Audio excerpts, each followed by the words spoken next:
नमस्कार, मैं हूं Amod Srivastava. Amazing thought, amazing message, amazing information की दिशा में आज एक कदम और आगे। आज के इस चिंतन का विषय है आत्मज्ञान। आपको ये मेरा वीडियो अच्छा लगे तो लाइक करें, शेयर करें और लाल बटन दबाकर सब्सक्राइब अवश्य करें। साथ ही बेल आइकन दबाना बिल्कुल ना भूलें। आज के इस चिंतन का विषय आत्मज्ञान। एक भिखारी था। रेल सफर में भीख मांगने के दौरान एक सूट बूट पहने सेठ जी उसे दिखे। उसने सोचा कि वह व्यक्ति बहुत ही अमीर लगता है, इससे भीख मांगने पर मुझे जरूर ही ज्यादा से ज्यादा पैसे मिलेंगे। वह उस सेठ से भीख मांगने लगा। भिखारी को देखकर उस सेठ ने कहा कि तुम हमेशा मांगते ही रहते हो, क्या कभी किसी को कुछ देते भी हो? तुम हमेशा मांगते ही रहते हो, क्या कभी भी किसी को कुछ तुमने दिया है? भिखारी बोला, साहब मैं तो भिखारी हूं, हमेशा लोगों से मांगता ही रहता हूं, मेरी इतनी औकात कहां कि किसी को मैं कुछ दे सकूं। सेठ बोले, जब किसी को कुछ दे नहीं सकते तो तुम्हें मांगने का भी कोई हक नहीं है। मैं एक व्यापारी हूं और लेन देन में ही विश्वास रखता हूं। अगर तुम्हारे पास मुझे कुछ देने को हो तभी मैं तुम्हें बदले में कुछ दे सकता हूं। तभी वह स्टेशन आ गया जहां पर उस सेठ को उतरना था। वह ट्रेन से उतरा और चला गया। इधर भिखारी सेठ की कही बात के बारे में गंभीरता से सोचने लगा। सेठ के द्वारा कही गई बात उस भिखारी के दिल में उतर गई थी। वह सोचने लगा कि शायद मुझे भीख में अधिक पैसा इसलिए नहीं मिलता क्योंकि मैं उसके बदले में किसी को कुछ दे नहीं पाता हूं।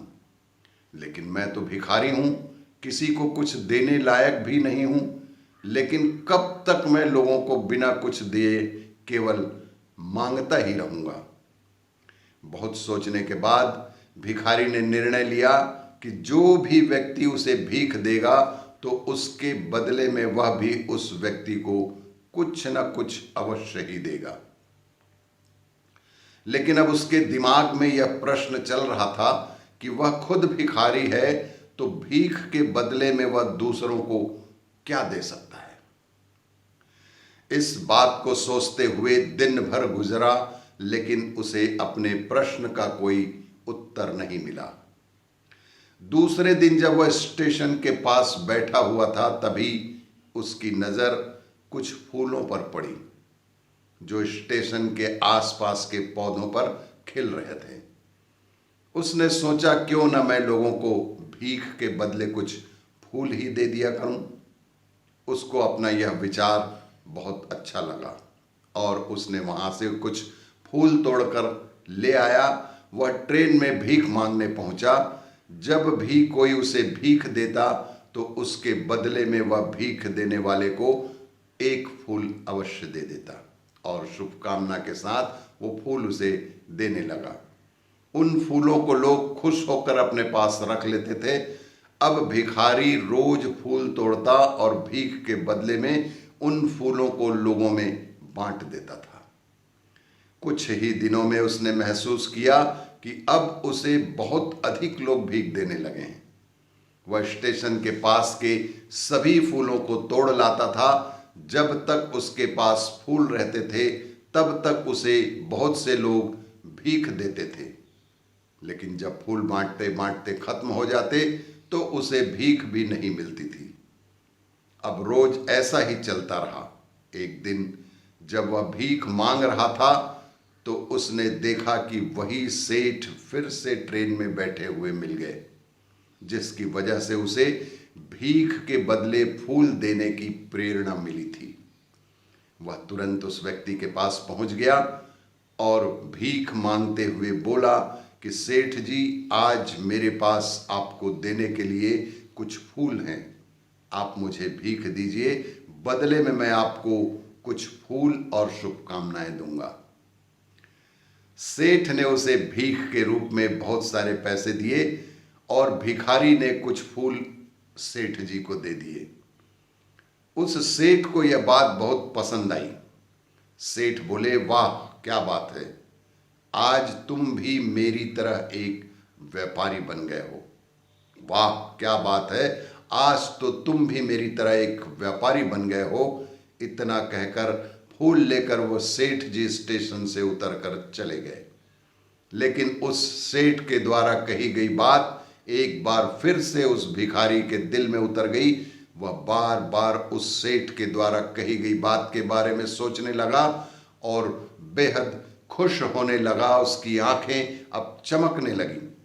उसे लगने लगा कि अब उसके हाथ सफलता की वह चाबी लग गई है जिसके द्वारा वह अपने जीवन को बदल सकता है। वह तुरंत ट्रेन से नीचे उतरा और उत्साहित होकर बहुत तेज आवाज में ऊपर आसमान की ओर देखकर बोला कि मैं भिखारी नहीं हूं, मैं तो एक व्यापारी हूं। मैं भी उस सेठ जैसा बन सकता हूं, मैं भी अमीर बन सकता हूं। लोगों ने उसे देखा तो सोचा कि शायद यह भिखारी पागल हो गया है। अगले दिन से वह भिखारी उस स्टेशन पर फिर कभी भी नहीं दिखा। अगले दिन से भिखारी उस स्टेशन पर फिर कभी नहीं दिखा। 1 वर्ष बाद इसी स्टेशन पर 2 व्यक्ति सूट बूट पहने हुए यात्रा कर रहे थे और दोनों ने एक दूसरे को देखा तो उनमें से एक ने दूसरे को हाथ जोड़कर प्रणाम किया और कहा कि क्या आपने मुझे पहचाना? तब सेठ जी ने कहा कि नहीं तो, शायद हम लोग पहली बार ही मिल रहे हैं। तब भिखारी ने कहा, सेठ जी आप याद कीजिए, हम पहली बार नहीं बल्कि तीसरी बार मिल रहे हैं। सेठ बोले, मुझे तो याद नहीं आ रहा, वैसे हम पहले 2 बार कब मिले थे बताएं? अब पहला व्यक्ति मुस्कुराया और बोला कि हम पहले भी 2 बार इसी ट्रेन में मिले थे। मैं वही भिखारी हूं जिसको आपने पहली मुलाकात में बताया कि मुझे जीवन में क्या करना चाहिए और दूसरी मुलाकात में बताया कि वास्तव में मैं कौन हूं। नतीजा यह निकला कि आज मैं फूलों का एक बहुत बड़ा व्यापारी हूं और इसी व्यापार के काम से मैं दूसरे शहर जा रहा हूं। आपने मुझे पहली मुलाकात में प्रकृति का नियम बताया था जिसके अनुसार हमें तभी कुछ मिलता है जब हम कुछ देना जानते हैं। लेन देन का यह नियम वास्तव में काम करता है। मैंने यह बहुत अच्छी तरह से महसूस किया, लेकिन मैं खुद को हमेशा भिखारी ही समझता रहा। इससे ऊपर उठकर मैंने कभी सोचा ही नहीं था, पर आपने मुझे दूसरी मुलाकात में बताया कि मैं कौन हूं और मैं आज आपके आशीर्वाद और आपके संदेश के सहारे आज मैं इस स्थिति पर हूं कि मैं आज एक व्यापारी हूं और सफल और अमीर व्यापारी हूं।